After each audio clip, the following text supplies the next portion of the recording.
Tardes, muy buenas noches a todos y todas. Comenzamos una nueva edición de este ciclo Nuestra América en Disputa, que en esta oportunidad estamos titulando La situación cultural y política hoy en Ecuador. Nos acompañan artistas, intelectuales, escritoras, escritores ecuatorianos, a quienes le damos la bienvenida. Les agradecemos mucho que estén hoy aquí con nosotros. Yo los voy a presentar. Nos acompañan Daniela Alcíbar Bellolio, escritora, crítica literaria, investigadora académica y editora, doctora en letras por la Universidad de Buenos Aires, becaria del CONICET y del Fondo Nacional de las Artes Argentina. Además es miembro del comité editorial de la revista Sicorax y a su vez es editora general de la editorial Turbina en Quito. Ella ha publicado, es autora de libros de ensayo como Para Rayos, Paisajes, Lecturas y Memorias del año 2016, El silencio de las imágenes del año 2017, también en Quito, Para esta mañana diáfana, también en Quito del año 2016. Su novela Siberia obtuvo el premio Joaquín Gallegos en el año 2018 y una mención de honor aquí de La Linares, de Quito 2018. Después le voy a preguntar a Daniela si La Linares es un concurso a propósito en homenaje a la novela original de Iván Egues. Bueno, actualmente Daniela Alcíbar Bellolio es justamente directora, dirige el Centro Cultural Benjamín Carrión en Quito, que es uno de los centros culturales más importantes que tiene esta ciudad. Bienvenida entonces, Daniela. También nos acompaña Lucrecia Maldonado, escritora, profesora de lengua y literatura, autora de textos de ficción y poesía. Ha trabajado también en la producción radiofónica y educación popular y ha obtenido el premio Aurelio Espinosa Polit en el año 2005 por su novela Salvo el Calvario. Y a su vez tiene también otro premio Darío Guevara Mayorga del año 2012 por la novela juvenil Las alas de la soledad. Bienvenida entonces Lucrecia, y también Abdón Uvidia, un conocido amigo del Centro Cultural de la Cooperación, escritor, bueno, novelista, ensayista, cuentista, que obtuvo el premio Eugenio Espejo y tiene editado cuentos y novelas de carácter urbano como Ciudad de Invierno, una excelente novela ya con más de 26 ediciones, ¿no? En el año 1979 es la primera edición, Sueño de Lobos del año 86, La Madriguera del 2004, Callada como la muerte del 2012, también ha escrito cuentos fantásticos, se ha dedicado al ensayo en cuentos fantásticos, libros como El Palacio de los Espejos de 1996, La Escala Humana del 2008, y a su vez también como ensayista ha escrito El Cuento Popular en el 77, Lectores, Credos y Confesiones en el 2006, Celebración de los Libros en el 2007, bueno, entre otros ensayos. Sé que le damos la bienvenida tanto a Daniela, a Lucrecia como a Abdón en este ciclo, les decía, Nuestra América en Disputa del Centro Cultural de la Cooperación. El Centro Cultural de la Cooperación es un centro de las artes, las letras y las ciencias sociales, donde se investiga, se experimenta, se organiza una cartelera de espectáculos, se realiza justamente producción teórica tanto desde las ciencias del arte como desde las ciencias de la cultura, desde las ciencias sociales. Quienes dirigimos este Centro Cultural de la Cooperación, me toca a mí ser el director artístico, también somos productores de imágenes, de metáforas, de pensamiento, ¿no? Y ofrecemos justamente para toda América Latina este ciclo, y a mí me interesaba, a propósito de Ecuador y la vinculación que yo tengo tan bella con este país, iniciar recordando justamente los años 60, ¿no? un año muy particular, o una década muy particular, en el sentido de lo que fueron las rupturas y las vanguardias ecuatorianas, las vanguardias particularmente nacionales, ¿no? Que retoman, se relocalizan en relación a las tradiciones de las vanguardias internacionales allá por los años 20, en particular el movimiento sáncico, ¿no?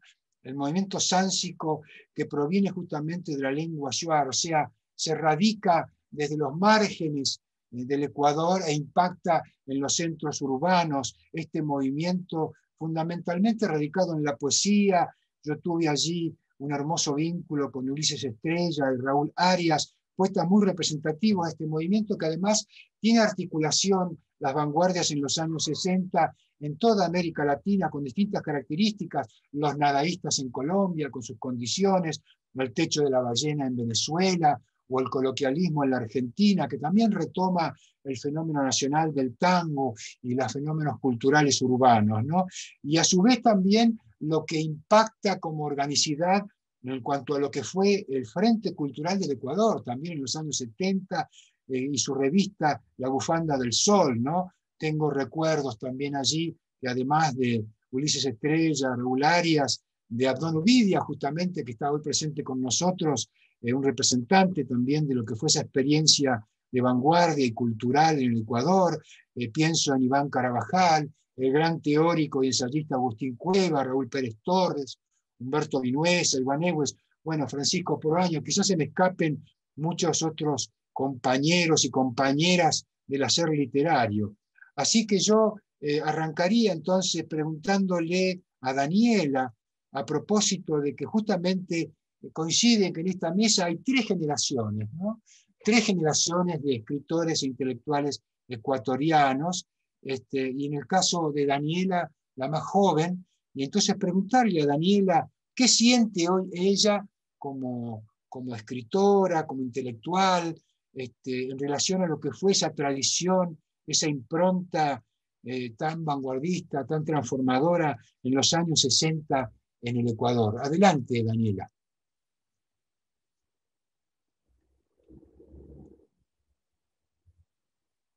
Perdón. Bueno, buenas tardes y muchas gracias, Juano, y al Centro Cultural por la invitación. También gracias a Abdón, que siempre me tiene en cuenta para todo y de él fue la idea de, de que yo esté aquí presente. Muchísimas gracias. Este, bueno, la relación que uno tiene con su tradición nacional siempre es rara, ¿no? Siempre es un poco ambigua.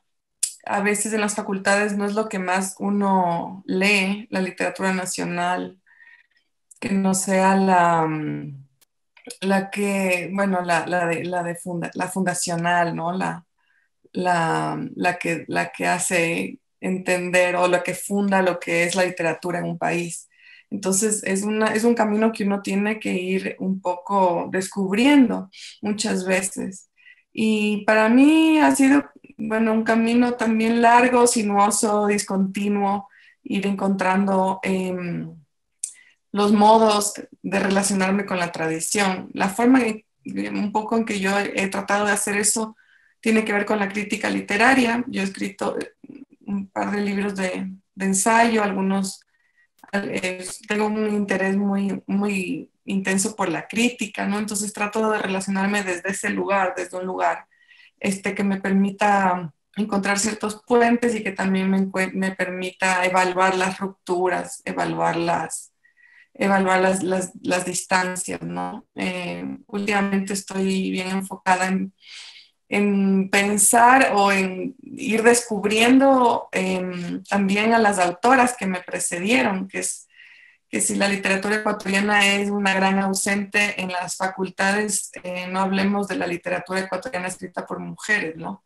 Entonces estoy como dando vueltas a ciertas autoras que llegaron tarde para mí, eh, que no formaron parte de mi primer canon, de mi canon temprano, pero que estoy ahora digamos, en quienes estoy encontrando una fuerza un empuje, una perseverancia y una serie de virtudes literarias que me hacen sentir bastante cercana, ¿no? Entonces es un poco eso, es lo que siempre hacemos, digamos, quienes escribimos, pelearnos un poco, amigarnos otro poco, encontrar puntos de contacto, encontrar puntos de distancia y al menos desde mi punto de vista, como digo, soy una crítica, para mí es importantísima la crítica, siento que el disenso y la discusión y el debate son formas del diálogo y son también muestras de respeto, ¿no? Yo no voy a discutir con alguien a quien no respeto, entonces me parece que discutir con la literatura, con la tradición literaria de mi país es imprescindible, ¿no? Y bueno, y es eso, es una relación así, entre el amor y el odio, la tensión y la amistad y así. Muy bien, Daniela, yo justamente te cuento, tuve la oportunidad de conocer a Ulises Estrella y él me regaló su libro El ombligo del mundo, ¿no?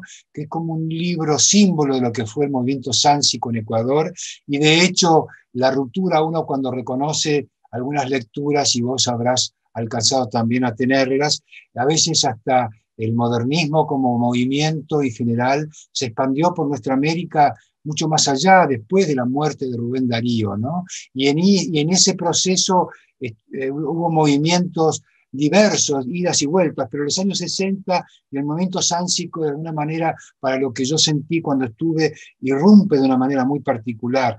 Para nosotros un poco las vanguardias, cuando yo te preguntaba a Daniela, y ahora la voy a consultar a Lucrecia Maldonado, cuando yo consultaba y te preguntaba, Daniela, sobre las vanguardias, también las incluía dentro de la tradición, ¿no? De alguna manera las vanguardias forman parte de la tradición, en ese sentido. Pero es cierto lo que vos decís, no todos, tampoco aquí en la Argentina, sabemos manejarnos y reconocer nuestras propias tradiciones en la literatura. Es un proceso siempre complejo y para la crítica está siempre a la orden del día. Entonces, para ti, Lucrecia, ¿cómo sería este sentido de lo que fue aquel gran movimiento de ruptura, las tradiciones, ¿no? Y las vanguardias en los años 60 y cómo se relaboran hoy justamente esas tradiciones en Ecuador, o cómo están presentes o cómo no están presentes, Lucrecia? Bueno, gracias, primero gracias a Abdón, gracias también a Juano por la invitación, a Abdón por la referencia, gracias a Daniela por la compañía y gracias al Centro Cultural, ¿no? Por esta oportunidad de compartir, de conversar, de hablar. Bueno, yo pienso que hay varias maneras de estar presente. Yo nací en la década de los 60 y poco a poco, a medida que iba creciendo, me fui dando cuenta de que no solamente en el Ecuador, sino en el mundo, la década de los 60 fue una década importantísima desde el punto de vista de muchas rupturas, ¿no? Para Latinoamérica es una década que se abre con la Revolución Cubana y entonces no se puede desligar de eso ninguno de los haceres humanos, porque se abre con la Revolución Cubana y se abre con toda la reacción de los poderes hegemónicos del mundo contra esa revolución, ¿no? Que se intensificó a través de cosas tan tétricas como el Plan Cóndor en los años 70. Entonces, hay una marca bien fuerte y no se puede, creo que en el caso de Ecuador y Latinoamérica, no se pueden desligar esos procesos de la literatura y el arte. Ahora, bueno, en cuanto a la tradición, a cómo está presente la tradición, pues como dice Daniela, hay una literatura fundacional que siempre está presente entre, entre nosotros, ¿no? Y cuando nos acercamos a lo que se ha escrito en el Ecuador antes, pues no pueden faltar títulos como, qué sé yo, por decir algo, A la Costa, que es esta novela en donde precisamente, aunque sea de un modo forzado, un poco doloroso, se juntan las dos regiones más visibles del país que siempre habían estado y que hasta ahora están a veces separadas por un montón de cuestiones, o novelas o relatos en general como los de la generación del 30, ¿no? Toda esa toda esa cuestión del realismo social, todo eso que construye un modo de ser, de observar la realidad, de criticarla, o autores como los que vinieron después, qué sé yo, César Dávila Andrade, Jorge Enrique Adum, nacidos en el primer tercio del siglo y que van creando apegándose a las vanguardias y a nuevos modos de expresión, a la experimentalidad y todo eso. Ahora, claro, esa cuestión de los años 60 y pensando en el movimiento tzántsico, esa idea del parricidio, ¿no? De una especie de parricidio, es curioso pensar que quienes en ese tiempo estaban pensando en el parricidio, en reducir las cabezas sagradas de los escritores anteriores, después vinieron a ser, supongo que más para Daniela que para mí, las cabezas que había que reducir en ese camino, ¿no? Porque bueno, yo comencé a escribir en los años, a fines de los 70, cuando era una adolescente, y a publicar en los 90, cuando ya era una mujer adulta. Pero yo pienso que todo eso alimenta, ¿no? Alimenta, todos tenemos una adolescencia y una juventud en la que queremos como ser mejores que lo que estuvo antes que nosotros, ¿no? Y después llega un momento en el que nos damos cuenta de que si nos hacemos visibles es porque estamos paradas en los hombros de los gigantes. Entonces, creo que por ahí también se puede ver. Yo, por ejemplo, no puedo desconocer la obra de los autores de la generación de Abdón, que fue además una obra disruptiva, fue una obra renovadora y fue una obra en general, aunque hay excepciones, pues políticamente muy comprometida, ¿no? Los relatos de Raúl Pérez, los relatos de Iván Egues, los mismos relatos de Abdón, que son los que tengo presente porque además se centran en la ciudad de Quito, que es una ciudad de una psicología bastante compleja, ¿no?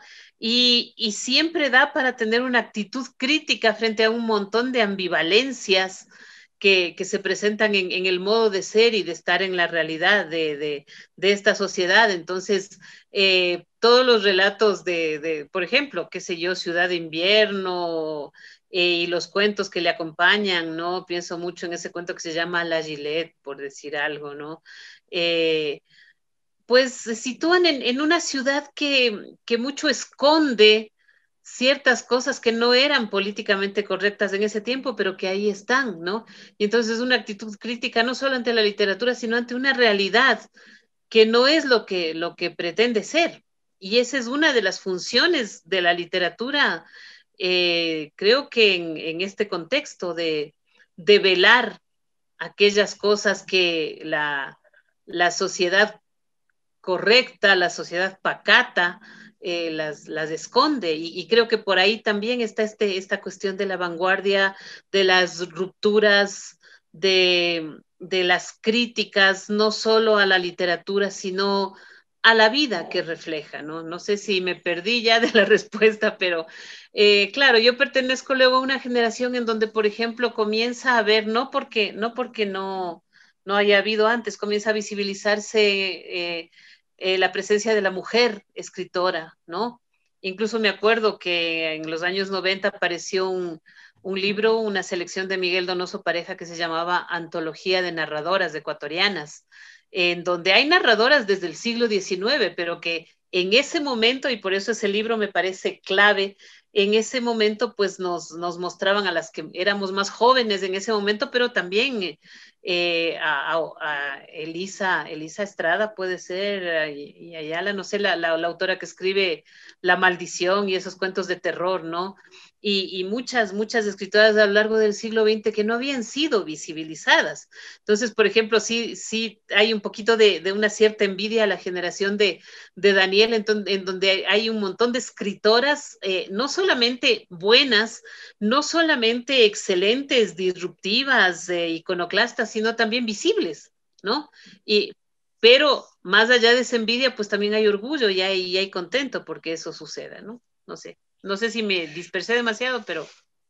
No, está muy bien, Lucrecia, justamente son las formas de ingresar según cada generación, cómo ha vivido el momento cultural personalmente, ¿no? Frente a los acontecimientos, y ahí vamos uniendo un poco las relaciones, ¿no? No pretendemos periodizar cuestiones literarias o político-culturales necesariamente, pero el hecho de que estén aquí presentes 3 generaciones, y en el caso de Abdón Ovidia, al que le voy a dar la palabra, muy asociado a los años 60, permite también armar un relato, ¿no? Por supuesto, en el tiempo siempre de un encuentro de este tipo no se puede abordar toda la historia literaria, ¿no? Pero sí algunos hitos fundamentales que de alguna manera estamos recorriendo. Yo también te agradezco mucho, Abdón Ovidia, tu colaboración para participar y darle también las invitaciones a Daniela y a Lucrecia. Y bueno, te dejo a vos un poco también que relates de qué forma ese sesentismo, esas vanguardias, esas transformaciones están presentes o no están presentes hoy en el Ecuador en que nos toca vivir a ustedes hoy. Juano, muchas gracias por la invitación. Siempre consideré que el Centro Cultural de la Cooperación es un modelo de gestión cultural que se debe seguir. Y gracias a tus ejecutorias, mi querido Juano. También feliz de estar tan bien acompañado por Lucrecia Maldonado y Daniel Alcíbar Balorio, a quienes admiro y quiero mucho. Bueno, de entrada quisiera aclarar un pequeño malentendido con Lucre Maldonado, porque realmente la condición de los ánsicos, yo pertenecía a ese grupo de vanguardia de los años 60, no era la de un parricidio, vamos a decir, general, un parricidio que abarcaba también a la generación de escritores de los años 30. No, no se trataba de eso. Teníamos que contextualizar que era un momento en el que había una dictadura militar de derecha y que quienes estaban gobernando la cultura de entonces, por obra y gracia de esa dictadura, eran Gonzalo Zaldumbide y mucha gente ultraconservadora contra quienes nosotros sí irrumpíamos. Eran las grandes cabezas que había que reducir, las vacas sagradas de entonces. Todo lo contrario, ellos habían tratado de ocultar el pasado anterior, los años 30, y debo decirte que nosotros tuvimos mucho respeto, cercanía y a veces hasta amistad con algunos de esos escritores fundacionales, como diría Daniela. Admirábamos la obra de Jorge Casa. Yo nunca me voy a olvidar de esa frase de Julio Cortázar. Él dijo, aprendimos a leer, a escribir leyendo a Icaza, y después tuvimos la misión de irlo matando dulcemente. Creo que también nos correspondió a nosotros. Como los ánsicos no eran solamente un fenómeno propio del Ecuador o de Quito, sino que estaban muy articulados con revistas que a la sazón jóvenes literatos, escritores de otros lados de Latinoamérica hacían. Por ejemplo, Los Mufados en Argentina, por ejemplo, El Corno emplumado de esa gran poeta que es Margaret Randall en México, por ejemplo, El Techo de la Ballena, por ejemplo, el movimiento nadaísta de Colombia. Entonces era un movimiento bastante articulado ese de las vanguardias, pero había que reconocer además que no veníamos de la nada, veníamos de una época incendiaria.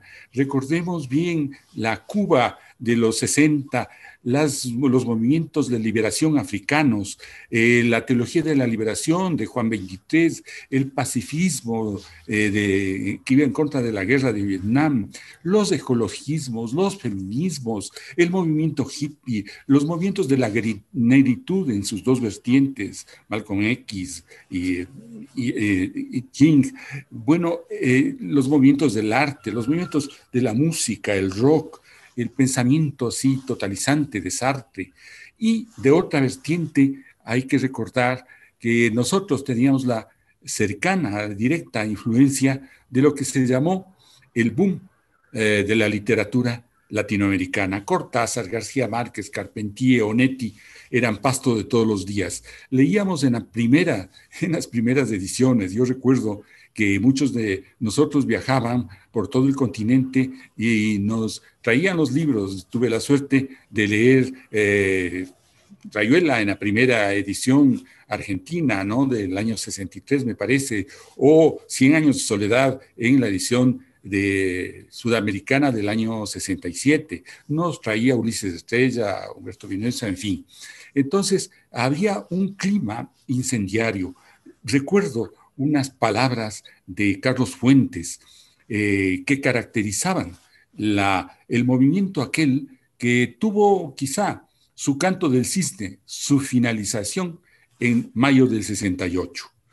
Todo lo que viene antes sí es una época revolucionaria y todo terminó en mayo del 68. Como he dicho varias veces, fue el Canto del Cisne de un momento histórico que cantaba para morir. Entonces, de eso podemos hablar o decir cosas al respecto. Yo creo que en esos años, Carlos Fuentes tuvo a bien definirlos bien, con una consigna: cambiar la vida como quería Rimbaud y cambiar la sociedad como quería Marx. Hay que recordar que en ese entonces el mundo tenía un eje político volcado hacia la izquierda. Y bueno, lo que vino luego, en los años 80, fue exactamente el giro de 180 grados de ese momento histórico, con lo que vendría luego con el neoliberalismo, Reagan, la Thatcher, Juan Pablo II, Friedman, etcétera, ¿no? Y bueno, pero de eso podemos hablar en otra ronda.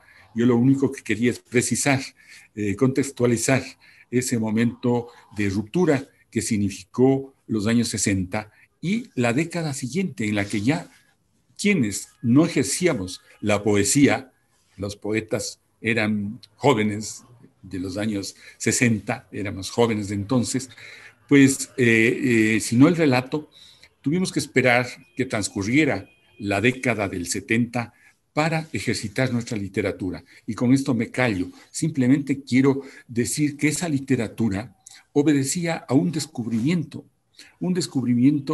nacido de un proceso de urbanización que vivió el Ecuador, como toda Latinoamérica, exceptuando los países del Río de la Plata, que lo cumplieron en los años 20, un proceso de urbanización que hizo de la ciudad un personaje y además un símbolo, y nos recuperó otros modos, no solo del contar, del vivir la subjetividad puesta a flor de piel, la necesidad de reseñar los conflictos neuróticos, las neurosis urbanas, los conflictos propios de una ciudad.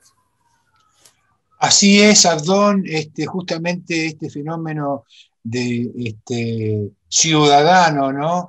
Y de urbanización y de grandes urbes que se van relocalizando en los años 60, 70, en América Latina. Quito sufre grandes transformaciones en los años 70, en los años 80, en los años 90, y bueno, justamente para hablar de algo muy abarcativo, ustedes después cada uno lo toma desde el lugar que le parece más oportuno, ¿no? Desde la Revolución Ciudadana, ¿no? Cuando uno, de alguna manera, en un muy rápido imaginario de representaciones, de configuraciones, de intelectuales, uno piensa que en ese proceso de la Revolución Ciudadana estuvo desde Jorge Enrique Agún, para tomar un referente fuerte, ¿no? A intelectuales que estaban integrados como del Frente Cultural del Ecuador en los años 70, intelectuales de los años 80, de los 90, o sea, ese proceso de la Revolución Ciudadana, inclusive el propio Rafael Correa se podría considerar también un intelectual de los 80, ¿no? Inclusive más aún, recuerdo como a representantes como Erika Silva, ¿no? O María Fernanda Espinosa, ¿no? Que fueron justamente ministras del propio gobierno de Rafael Correa. Hay todo un proceso nuevo, cultural, en ese sistema de urbanización que se pone en emergencia durante la Revolución Ciudadana. Entonces uno pregunta, ese bloque social, histórico, cultural, que incluye, por supuesto, no solo al sector intelectual, a esta gama de generaciones, sino también a los sectores indígenas, a los trabajadores, las clases medias, ¿no?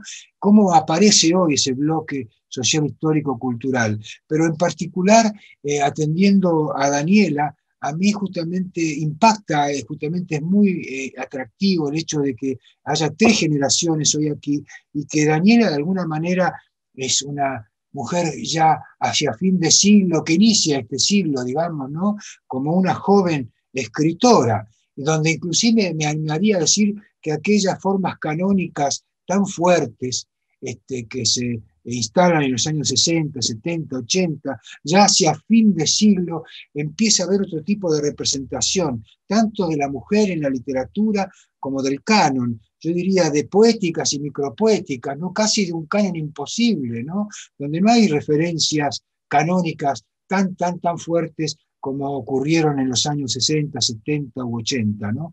Entonces, Daniela, atendiendo a esta configuración muy general de lo que yo estaba comentando recién, este bloque social, histórico, cultural, en lo que hace a tu actividad literaria propiamente, vos irrumpiste de alguna forma en los primeros años de este siglo. ¿Cómo sentís que está plantada allí la literatura, la situación cultural o política cultural, Daniela?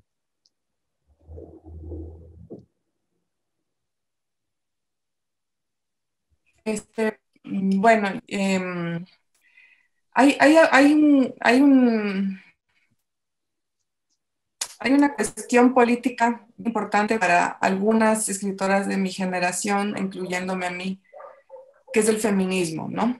Es este espacio, digamos, no porque el feminismo haya aparecido espontáneamente con nosotras, ni mucho menos, sino todo lo contrario. El feminismo, la lucha de las mujeres desde hace muchísimos años por permitir esto que Lucrecia decía, ¿no? Que podamos tener una visibilidad que definitivamente otras escritoras anteriores, maravillosas escritoras, no tuvieron, tiene que ver con la lucha de las mujeres, ¿no? Con el movimiento de mujeres. Y eso tiene varias aristas desde mi punto de vista. Digamos, ya que el feminismo es un movimiento, es una postura política que implica un cuestionamiento radical del statu quo, ¿no es cierto? No es solamente una cuestión de cómo se representa a la mujer en la literatura, aunque también tiene que ver con eso, sino tiene que ver con sistemas de representación, tiene que ver con el lenguaje, ¿no? Entonces, eso ahí me resulta interesante lo que dice correcto acá. Al menos la literatura escrita por mujeres, que a mí más me interesa, tiene que ver o está apuntando a una cierta ruptura con la idea del canon, ¿no? No a generar nuevos cánones, no a instaurar nuevos cánones basados en tal cosa o en tal otra, sino en romper con la idea de un canon, ¿no? Romper con una idea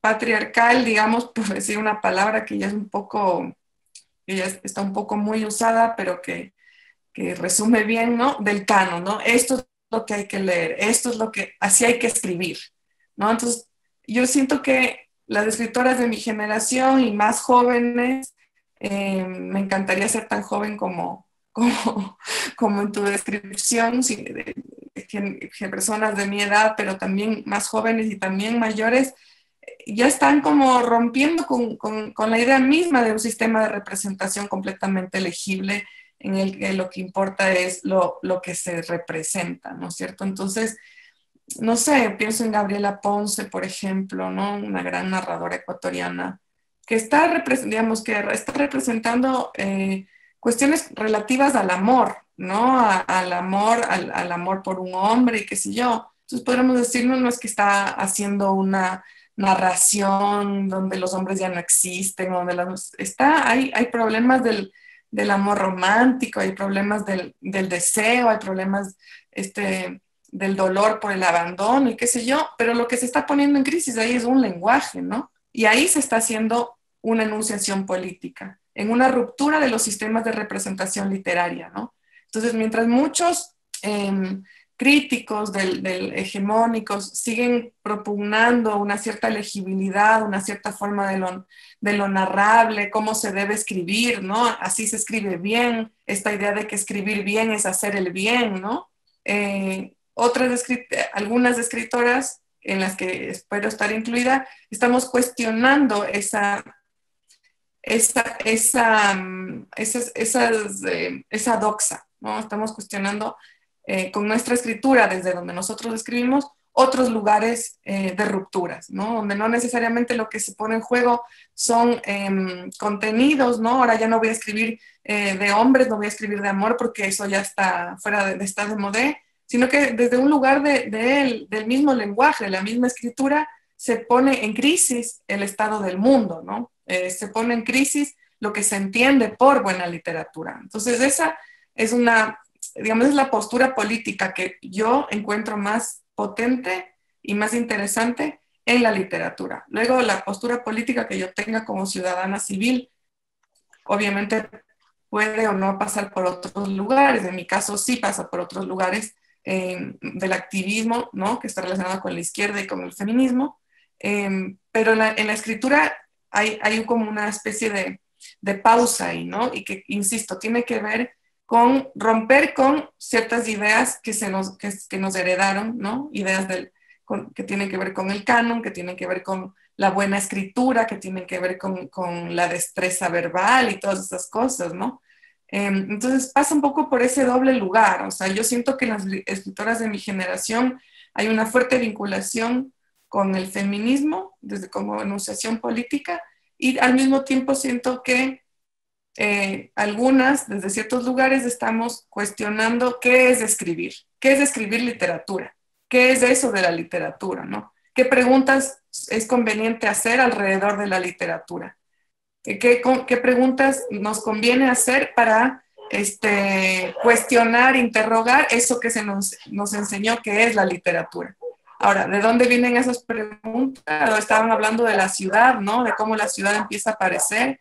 Y yo pensé inmediatamente en una novela que se ha leído muy poco y que, si no me equivoco, tiene una edición, que es Azulinaciones de Natasha Salguero, donde la ciudad es del 89, si no me equivoco, donde la ciudad de Quito aparece en este proceso que comentaba Abdón, ¿no? De transformaciones radicales, de extrañamientos radicales, de personajes que antes no habíamos visto, o al menos yo no los conocía, ¿no? Que empiezan a aparecer en este modo medio onírico, medio alucinado de narrar. Entonces, ahí, en ese tipo de escrituras de mujeres, yo voy encontrando estas preguntas, ¿no?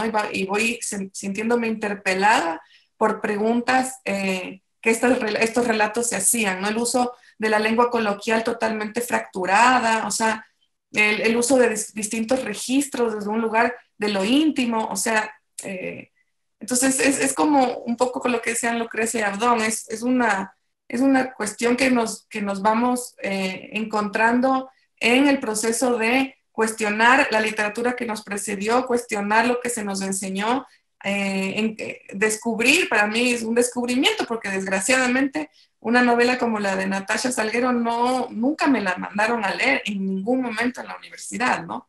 Más allá de que casi nunca me mandaron a leer a ninguna mujer, pero me encuentro con esta edición vieja, obviamente en libros usados a $1.50 y qué sé yo, abro y digo, pero esto es muy hermoso, o sea, esto es una maravilla de novela, ¿no?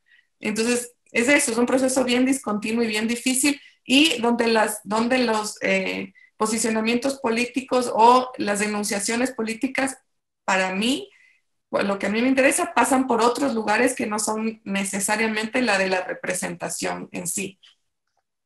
Muy bien, Daniela, es muy interesante esto que asumís sobre la idea del canon y esta idea que yo un poco consideraba también una suerte de canon imposible, si se quiere, y esta diversidad de poéticas, micropoéticas, incorporadas al género, ¿no? Donde la mujer se incorpora y establece también nuevos lenguajes, ya para la literatura en general, ¿no?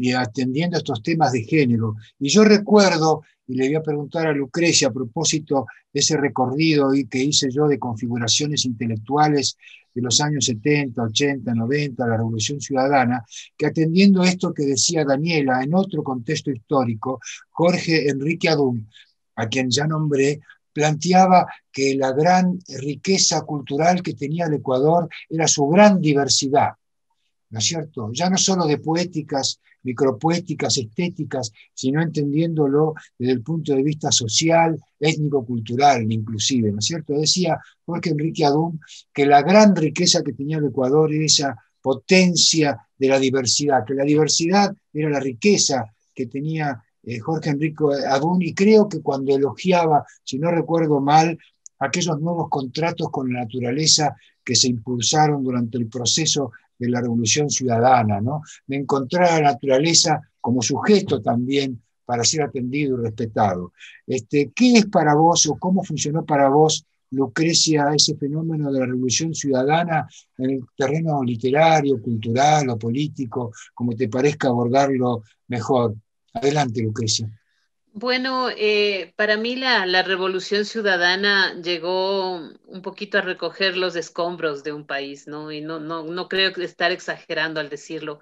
Habíamos tenido una década de los 90 en donde se dio un giro hacia el neoliberalismo. En 1992 fue elegido presidente Sixto Durán Ballén, un representante de la derecha neoliberal, y bueno, fuimos por ese camino, ¿no? Con grandes escándalos de corrupción a nivel de gobierno, con un caos en donde no sé por qué, pero se les llama élites del país, pretendieron tomarse, ¿no? Yo siempre recuerdo una frase de Almudena Grandes que me llegó hace pocos años, pero que me parece clarísima. Dice: la derecha cuando pierde el poder se comporta como si se lo hubieran robado, ¿no? Y cuando lo gana también, es decir, agarra lo que puedas, como decíamos aquí. Entonces, claro, después de eso, bueno, vino al final, al principio del nuevo milenio, toda la crisis del feriado bancario y todas esos fantasmas que ahora nos rondan otra vez. Y realmente lo que quedaba era un país moralmente destruido, moralmente muy mal, ¿no? Eh, y entonces yo entiendo que la Revolución Ciudadana llegó como un proceso eh, a un lugar en donde había mucho por hacer, había mucho por recoger, mucho por reorganizar, mucho por componer, ¿no? Y obviamente no se puede hacer todo. Y lamentablemente creo que si bien se creó el Ministerio de Cultura, que si bien se le dieron como parte de una cultura del cuidado, del buen vivir, se le dieron derechos a la naturaleza, que si bien hubo muchas proclamas, creo que, como suele suceder, la cultura es la pariente pobre, es la prima que arrienda un cuartito, ¿no? En la casa. Entonces, es como a la que se le atiende: sí, ahí está, ya le vamos a dar su sopa, pero espérese, ¿no? Y quizás tiene una lógica, porque hay otras cosas más urgentes. Es decir, si alguien tiene un infarto y alguien tiene gripe o catarro, pues se le atiende al que tiene el infarto primero, pero claro, eso es muy triste tratándose de algo tan importante y tan significativo de un pueblo como es la cultura, ¿no? Entonces, creo que quizás no se aprovechó ese momento, quizás había, como se suele decir, lo urgente, como dice Mafalda, que está aquí atrás, lo urgente quita espacio a lo importante. Y quizás no se hizo todo lo que se podría haber hecho por el aspecto cultural. De todas formas, sí hubo por lo menos yo sentí, y creo que muchas otras personas sintieron, ¿no? Porque habíamos vivido circunstancias muy difíciles. Yo con la Revolución Ciudadana sentí que tenía país, que es algo que no había sentido nunca. O sea, yo veía que mi país se lo disputaban ahí arriba unos señores de un lado y otro, y llegué a tener como tú dices, bueno, Correa era un intelectual de las ciencias sociales, ¿no? La cabeza más visible de la Revolución Ciudadana. Y era una persona que, al menos en mi caso, yo lo vi como que ponía el nombre del Ecuador en un sitio donde muchos quisimos verlo, ¿no? Obviamente, igual que en los años 60, pues la derecha cuando pierde el poder se comporta como si se lo hubieran robado y entonces comienza a tratar de recuperarlo con métodos no necesariamente éticos, ¿no? Entonces, todos los temas de comunicación, de los medios de comunicación que quizás pueden convertirse en agentes culturales si es que tienen esa intención, ¿no? Pues no fue así, hubo un frente cerrado para desprestigiar la Revolución Ciudadana, ¿no? Y se dedicaron a eso, ¿no? Se dedicaron a eso y entonces yo creo que en esa disputa de que sí, de que no, aparte de que yo sí, y pensando en lo que dice Daniela, una cosa que a pesar de la admiración y hasta el cariño que le tengo a Rafael Correa, una cosa que un poco echó a perder fue su conservadurismo, su apego a las normas católicas tradicionales, su descuido a veces, porque yo no creo que haya sido maldad ni misoginia, pero su descuido en el trato a ciertos aspectos del feminismo y de las mujeres, ¿no? Porque además, como todos los líderes progresistas de ese tiempo, Rafael Correa estaba en la mira para ver dónde se resbalaba y si es posible empujarle para que se caiga, ¿no? Entonces, y yo creo que él no tuvo ese cuidado de afinar y creó frentes donde quizás no debía crearlos. Y creo que en últimas, aunque sea colateralmente, eso perjudicó también un trabajo cultural que pudo haber incluso ayudado a sostener después lo que yo siento que se está perdiendo ahora, que es precisamente nuestra autoestima como país, nuestra presencia en un ámbito internacional, que no sea porque somos de los que más muertos por habitante tenemos en la pandemia, sino por otros motivos, ¿no?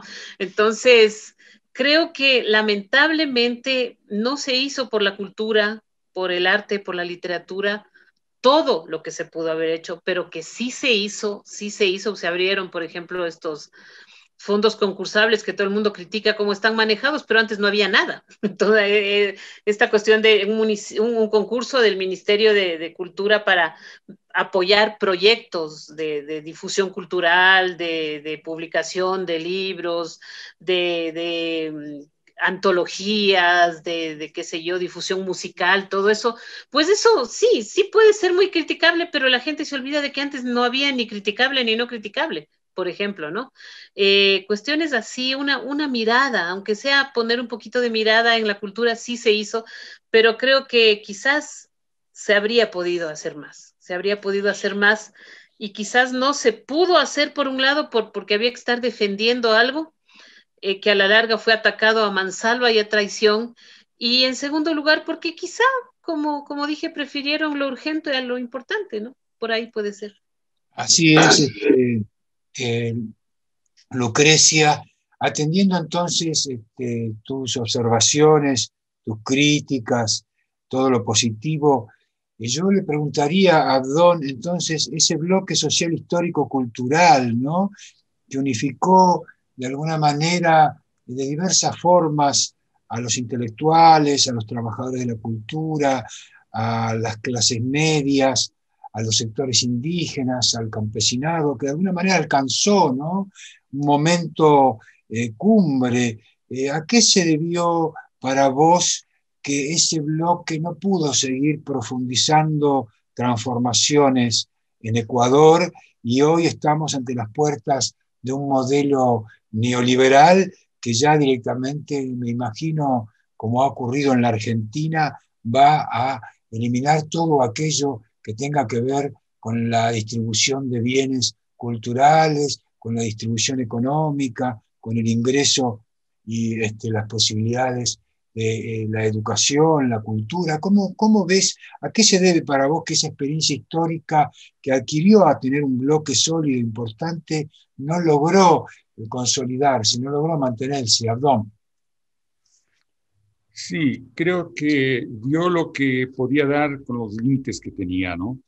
Es un movimiento que nació casi de modo espontáneo y necesario como respuesta a la gran crisis que vivió el Ecuador en los años 99 y 2000. 70% de los bancos quebraron. Hubo una devaluación total del sucre entonces que permitió la dolarización. Cayó un gobierno y lo más doloroso fue que casi 2 millones de ecuatorianos salieron en estampida en una gran migración que comprometió quizá al 25% de la población del país hacia destinos que no se conocían antes. Entonces, en ese país destrozado, que tuvo ya en dolarización un 100% de inflación, y que no hay que olvidar cuánto nos ha costado la dolarización, pues hubo ese movimiento de respuesta de diversos sectores, no necesariamente que venían desde la izquierda. Correa no era un militante de izquierda, ni siquiera el militante de un movimiento social, y esa quizá fue su carencia. Correa era un animal político, vamos a decir, una fuerza de la naturaleza, alguien que pudo dar sentido a lo que está asomado de un modo brumoso, en todas reivindicaciones de todo tipo. Y, claro, las cosas no ocurren simplemente en un país. Política es geopolítica. Lo que ocurrió en Ecuador estaba ocurriendo en Latinoamérica. Hay que pensar en el Lula del Brasil. Hay que pensar, pues, en Evo Morales. Hay que pensar en, bueno, Chávez. Hay que pensar en los Kirchner en Argentina.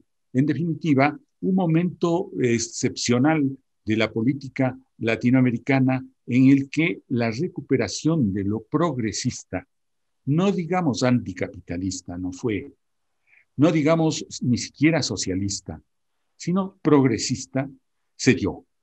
Se dio y luego de una década, y para los ecuatorianos habría que revisar quiénes han sido los dirigentes que gobernaron durante una década en la historia del país. Solamente hay 3.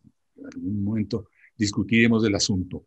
Pero indudablemente Correa y la Revolución Ciudadana ya ocupan un lugar como un proceso histórico incrustado en el devenir ecuatoriano.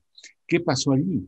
Pues la recuperación del público, el antineoliberalismo, la defensa de la construcción del proyecto de un Estado nacional. Eso se dio, un ensanchamiento de la clase media. En definitiva, fue un momento espléndido, creo yo, en el que muchos, en el país entero, se benefició rescatando una imagen absolutamente despedazada, como dijo Lucrecia, y convirtiéndolo en un país que parecía viable. Por desgracia, hubo déficits grandes. Uno de ellos era, ya lo señaló Lucrecia, el descuido, por conservadurismo más bien, de ciertas políticas que ahora son naturales, no solo reivindicaciones feministas, por ejemplo, la del aborto. Por desgracia, ese conservadurismo de Correa no permitió el avance de esos temas. También un déficit muy grande de él, pero yo creo que ahí incurrimos todos como culpables, todos los intelectuales, porque no entendimos el momento histórico que podía ser aprovechado. No generamos ideología, no generamos una idea cultural que viable. Por ejemplo, por decir algo, el Ministerio de Cultura debía llamarse Ministerio de las Culturas en un país absolutamente diverso. Entonces, nada de eso ocurrió. Yo creo que fue un fracaso, para decirlo con todos los nombres, la política cultural de la Revolución Ciudadana. A pesar de que mucha gente de izquierda, amigos incluso, estuvieron en el Ministerio de Cultura, eso no funcionó bien, sino en alguna ocasión muy especial. Bueno, yo diría que para retomar un poco también lo que dijo Lucrecia y lo que dijo Daniela, yo vivía fascinado y creo que todos hablamos mucho y hablamos bien y presentamos el libro de Azulinaciones de Natasha Salguero. Una novela extraordinaria. Un capítulo por ahí era el único que no me gustaba y lo dije a la autora, pero una novela extraordinaria, no solo por esa recuperación de un Quito extraño, sino también por el lenguaje audaz, lleno de, digamos, de una estilización de los quiteñismos más caros para nosotros, ¿no? Bueno, de esa novela podríamos hablar largamente, pero sí, es un punto de inflexión en la literatura femenina. Yo creo que algunos no hemos estado tan lejanos. Yo digo porque participé en la editorial El Conejo y publicamos muchos libros de muchas mujeres que hicieron época en cada momento, ¿no? Digamos que hasta los años 2000, la editorial El Conejo, a la que estuve tan vinculado, pues publicó, yo no sé si a Lucre Maldonado le publicamos, pero raro que Miguel Donoso no se haya ocupado de ella. Y ahí les recomiendo una novela de la Lucre Maldonado que se llama Salvo el Calvario. Quizá es la primera novela que comete la audacia en esos años de hablar de un trío amoroso en el que haya un homosexual de por medio. Es interesantísima la novela, les recomiendo. Y de Daniela yo podría recomendar, así, claro, los ensayistas brillantes, pero la novela Siberia. Entonces, creo que ya me estoy desbordando del tema, pero lo que quisiera decir es que no podemos permanecer ajenos a lo que pasa en el resto, en el contexto universal, ahora en el contexto global. Nosotros somos una respuesta a ciertos momentos, sí, disruptivos, pero también de recuperación de la derecha. ¿Qué es lo que está pasando ahora? Que de pronto esa derecha neoliberal que ocasionó el desastre del año 2000 retorna al poder con todo el equipamiento, vamos a decir, neoliberal, el propósito de privatizar, de atacar lo público, de volver a lo que ustedes ya conocieron muy bien, la política neoliberal de Macri, por ejemplo. Yo creo, por desgracia, que estamos en el comienzo de un proceso parecido al que vivieron ustedes, los argentinos, con Macri. Bueno, no sé. Muy bien, Abdón. Clarísimo, en ese proceso van a ingresar ustedes ahora, por lo que anunciás. Yo estoy ya en el último periodo de este encuentro, este maravilloso encuentro, y les voy a ofrecer unos 3 minutos más a cada uno para que más o menos cierren ustedes lo que consideran como fundamental en lo que habría que hacer culturalmente, atendiendo un poco lo que se viene o cómo habrá que responder a este modelo que se viene neoliberal en Ecuador. Pero antes, preguntarle a Daniela en esta última ronda, ¿qué considera ella a propósito de la crítica justamente que hiciste, Daniela, con respecto a la representación cultural tradicional que está en crisis, ¿no? Pero a su vez aparecen los temas de género, el lugar de la mujer, las cuestiones étnico-culturales, los nuevos lenguajes urbanos, ¿no? La mujer de alguna manera se ha colocado en la escena cultural en el centro de la transformación. El conflicto de género es uno de los conflictos centrales. La mujer se ha colocado frente a su propia vida, su propia historia y sus propias reivindicaciones en unos procesos de transformación ya generales de la sociedad, ¿no? ¿Vos pensás que desde la cultura, desde la literatura, hay conciencia de que se trata justamente de la construcción también de un nuevo lenguaje, ¿no? De un nuevo lenguaje en la ficción y de un nuevo lenguaje social de reconocimiento y de representación de la propia sociedad con el rol que ocupa ahora la mujer, Daniela. Sí hay algo en lo que creo en términos políticos es en eso, es en que no solamente porque sean las mujeres las que están en el centro, digamos, de una lucha completamente disruptiva, ¿no? Yo viví 13 años en Buenos Aires, ahí aprendí muchísimo de la lucha feminista, estuve ahí desde el primer 3 de junio y entendí muchas cosas, ¿no? Entendí justamente cómo la lucha del feminismo, insisto, que no es solamente de las mujeres, desde muchas otras disidencias, puede plantear un escenario que justamente derroque estas figuras que por muchas razones impiden que la izquierda, digamos, pueda sostenerse. Esa es mi opinión. Las críticas que le hicieron Lucrecia y Abdón a Correa son para mí más que acertadas y tendría mucho más para decir. O sea, el problema ahí ni siquiera es Correa, es que hay una cierta concepción de la izquierda tradicional que piensa que necesitamos un caudillo, que necesitamos un mesías, que necesitamos alguien que nos guíe y nos saque de nuestros dilemas, ¿no? Y la lucha feminista lo que plantea es otro tipo de organización, es una organización mucho menos jerárquica, ¿no? Es una organización mucho menos vertical.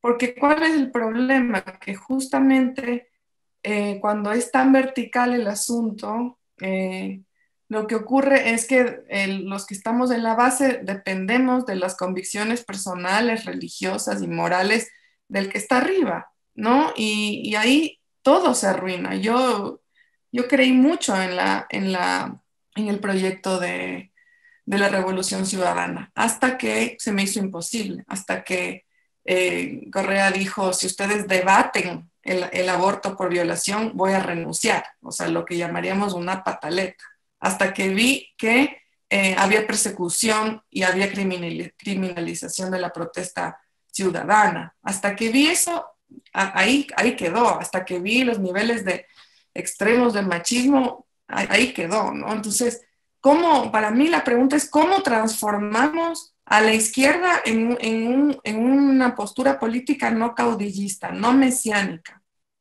¿Cómo hacemos que justamente esos grandes avances que se lograron en los primeros años de la Revolución Ciudadana, que fueron enormes, que como muy bien dijeron Abdón y Lucrecia, nos dieron como una especie de piso, ¿no es cierto?, que tal vez muchos ahora olvidan y desconocen, pero un piso que antes no existía. ¿Cómo hacemos que ese piso no dependa de una sola persona? ¿Cómo hacemos que cuando cae esa persona, el señor banquero a arruinarlo todo, que fue también lo que en Argentina, ¿no? ¿Cuántos derechos conquistados no se fueron al tacho de basura cuando entró Macri? Entonces, la base popular de la organización es imprescindible y en esa base popular de organización no puede, otra cosa en la que concuerdo con Lucrecia, no puede siempre estar en segundo lugar las demandas de las mujeres, por ejemplo, ¿no? Que es uno de los razonamientos típicos de la izquierda tradicional. Bueno, este no es su momento, este no es el momento, ¿no? Aguanten, primero hay otras cosas más importantes. No, o sea, hay unas cosas más importantes desde una mente rectora que tiene unas ciertas morales, unas ciertas prioridades, pero si vemos la historia de la izquierda desde hace 6 décadas, los reclamos de las mujeres están siempre en último lugar, ¿no? Bueno, este no es el momento, esperen un rato, hay que apoyar, hay que acompañar el proyecto, ¿no? Esta palabra, hay que acompañar el proyecto y siempre estás un poco más atrás y siempre tienes que estar apoyando un proyecto que te está excluyendo, ¿no? Entonces, para mí, digamos, la pregunta que nos hacemos, digamos, mis amigas y yo tengo una revista con mis amigas, se llama Psicórax, que es básicamente de corte político, ¿no? empezamos haciéndolo de corte estético y terminó siendo muy política, ¿no? Y hay una sección en esa revista que se llama Debate, donde las 5 nos planteamos un tema para debatir y nos damos cuenta cuando lo hacemos que estamos peleándonos sobre todo contra la derecha, ¿no? Contra el neoliberalismo, contra esta oleada de horror que se nos viene encima, que ya la historia nos enseñó en qué termina, pero también con una cierta idea tradicional de izquierda que hace el juego, ¿no? Hace el juego histórico para que esto ocurra, ¿no? Entonces, esa cosa, esa necesidad de revisar qué entendemos por izquierda, qué entendemos por progresismo, digamos, a quién incluimos y a quién excluimos en estas ideas de la izquierda, son imprescindibles para que no seamos el blanco fácil que somos cuando entra la derecha con los medios hegemónicos independientes a bombardearnos con el miedo a ser Venezuela, ¿no es cierto? Pero hay algo, digamos, de lo que nos tenemos que hacer cargo los que nos sentimos a la izquierda. Hay algo en que estamos fallando, hay algo que está saliendo mal, ¿no? Entonces, en ese punto yo creo que las consignas de los feminismos son imprescindibles y sin eso no creo que podamos llegar a ninguna parte. Creo que Muy no bien, Daniela, muy bien, por ahí. Daniela.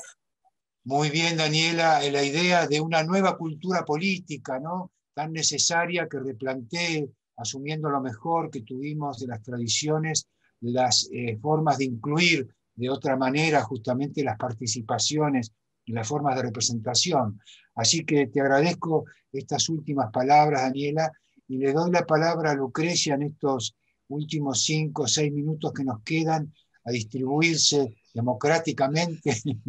¿Qué te parece, Lucrecia, a vos que será el tema cultural fundamental que vamos a tener que afrontar en América Latina o en Ecuador en particular a propósito de este fenómeno neoliberal que se nos viene? Adelante, Lucrecia. Mira, hay un hecho anecdótico sincrónico en este momento, ¿no? El día domingo un par de periodistas entre comillas, de extrema derecha, aunque ellos dicen que no, estrenaron un programa que se definía a sí mismo como 3X, en donde se podría decir que intimidaron a una figura indígena de la política ecuatoriana actual, ¿no? Le lanzaron dardos, le llamaron con términos muy fuertes, le estigmatizaron por ser campesino y por, según ellos, ser anarquista, en donde nos dimos cuenta de que no tenían idea de lo que es el anarquismo, ¿no? La reacción fue tan grande, era el programa de estreno, ¿no?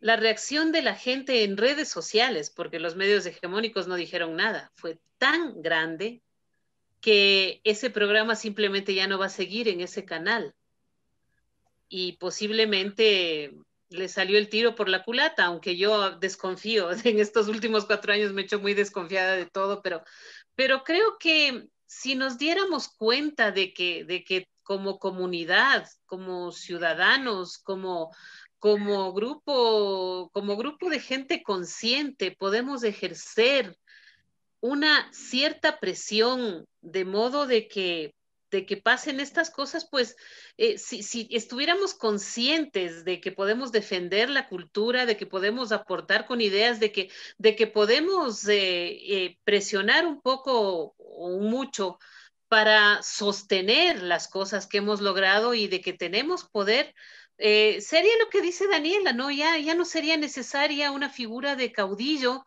en donde muchas veces el genio con el que se levanta la mañana determina la toma o la destrucción de una política. Es decir, si se peleó con la pareja esa mañana se fregó el país, más o menos, no. No, o sea, pero yo creo que sí es importante crear cauces para que la población tome conciencia de que tiene poder y de que puede ejercer un poder más allá del líder, que puede ser importante y todo. Y obviamente, pues llevar la cultura, no sé, todavía no sé cómo, llevar la cultura, e incluso la cultura de la academia, llevarla a sectores donde quizás por este tema de lo urgente no se ha posicionado, ¿no? Yo antes trabajaba en un colegio de élite, ahora pasé a un colegio que no es tan de élite, y Y yo me acuerdo en el otro colegio yo decía Dalí y todo el mundo sabía quién era. Acá tenía que estarles explicando quién es Dalí, quién es Picasso, y dije, no es gente pobre, es gente de clase media, ¿no?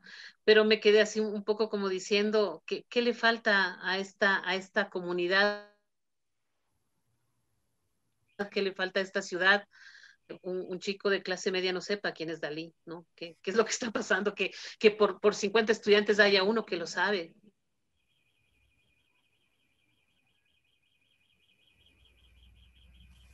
Se congeló. Bueno, muy bien, Lucrecia, te agradecemos estas palabras. La reconstitución cultural evidentemente es otro de las grandes tareas. Y Abdón, para cerrar esta mesa, para concluir con la jornada de hoy, te dejamos tus últimas palabras a propósito del tema. Adelante, Abdón. Ya, mi querido, yo voy a leer más bien una nota que acabo de escribir para otra cuestión. No es más que una página, pero en la que quizá quería yo resumir este momento de gran dolor, tristeza que vivimos y también el posible lugar de la esperanza, que era la pregunta que me hacían, ¿no? Si tenemos todavía un lugar para la esperanza. Dice así: ante el mundo feo y triste de hoy, vale recordar la frase de Benjamin con la que Marcuse cierra El hombre unidimensional. Es solo gracias a la desesperanza que nos ha sido dada la esperanza.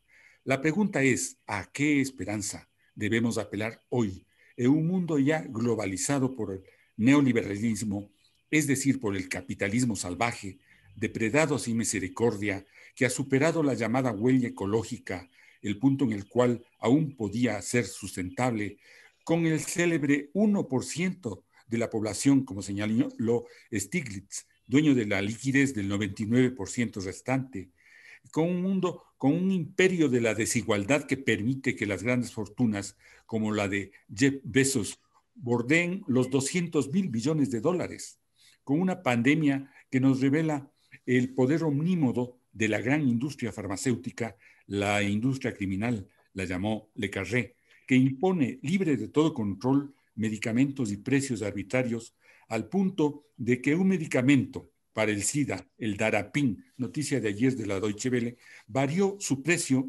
sin otra razón que su demanda, es decir, el mercado, a un 5.000% de un día para otro. La lista de los desastres humanos, sobre todo para los más pobres, es muy larga y la sabemos. Hay un nudo epistémico que liga desastres naturales a pobreza, pues sobre todo son los pobres los más afectados. Y si bien es cierto que el fluir de la vida humana siempre se ha erigido en el fingimiento de que la muerte no existe, nunca antes como ahora, a nivel global, ha estado más patente la presencia inmediata de la muerte. La respuesta autodestructiva de la humanidad es grande. La mitad de la población de los países grandes, Estados Unidos, Europa y Rusia, se niegan a vacunarse. Y los suicidios de los jóvenes son casi una pandemia. En el Ecuador, el suicidio ocupa uno de los primeros lugares como causa de muerte de los jóvenes. En un mundo así, ¿en qué lugar, en qué futuro podemos radicar la esperanza? Creemos que hay respuestas posibles desde el propio individualismo al que se nos ha condenado, desde nosotros, en cuanto individuos. Pueden nacer respuestas nuestras, cambios de hábitos consumistas, ecologistas, alimentarios, incluso respuestas de resistencia a la posverdad apoderada de los grandes medios de comunicación. Dejar de ver sus noticieros ya es un acto de rebeldía. Acciones de apoyo a los colectivos humanos que ejercen la lucha y reivindicación en contra de los abusos de los poderosos.